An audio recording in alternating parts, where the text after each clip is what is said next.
Gravity's Rainbow, Part 2, Chapter 0, The Film Set in Motion.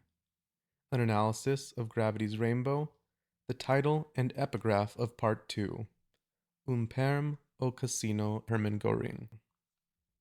Part 2, Perm au Casino Hermann Goering. Every so often, you may feel a weight lifted off your shoulders. You realize that they have given you a reprieve of sorts, and you feel grateful. Things momentarily become easier and less worrisome. You feel at ease. You must realize, though, that everything they do is a part of their greater plan. They would not willingly take even an ounce of weight off your shoulders if it meant a possible loss or required an extra ounce of their own effort. It was revealed in Part 1 that the White Visitation and other large entities had an interest in attaining and conditioning Slothrop, as well as discovering the mechanism surrounding Yam's conditioning. The entire point of Beyond the Zero, Part 1, was to set these entities in motion, and now that they are set up and ready to go, we can press play. But Slothrop's paranoia has reached an absolute peak.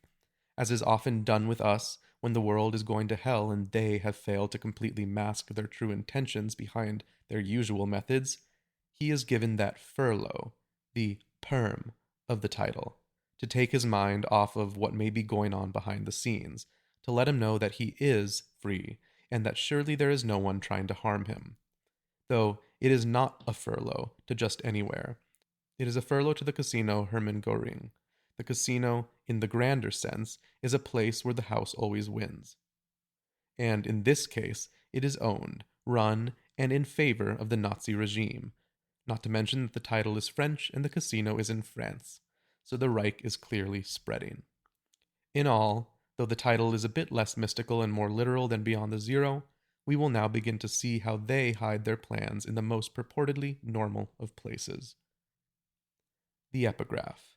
Quote, "You will have the tallest, darkest leading man in Hollywood." End quote.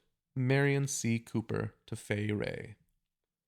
These were the words spoken to Fay Wray, an actress, by Marion C. Cooper, a director.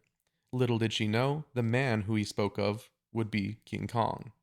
Slothrop will begin to meet a variety of characters within this next section, some whom he has met before, and many who he has not.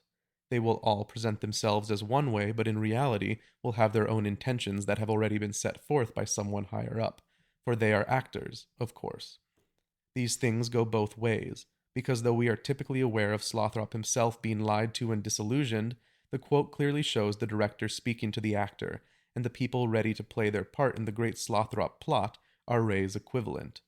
So even though they believe they know what they're getting into, Slothrop may not be what he is told to be, or the plot may not be exactly what is told to them. They may be told they are being given the gift of a grand position, which they will adequately be compensated for, but they likely have no idea what they're really getting into.